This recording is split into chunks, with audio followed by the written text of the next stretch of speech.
జరిగిన మాట వాస్తవం.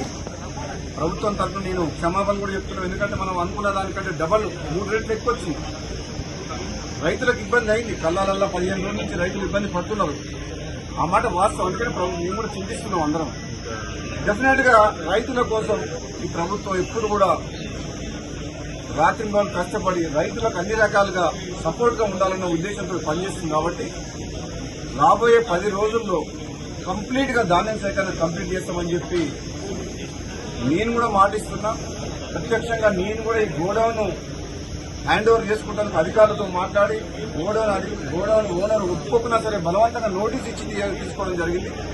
ఇంకొక 1,00,000 టన్నులకు తిరుమలగిరి సూర్యాపేట మండలం అక్కడ ఒకటి ఉన్నది, అది కూడా తీసుకోమని చెప్పిన ఇప్పుడు అడిషనల్ కలెక్టర్ గారితో మాట్లాడినా.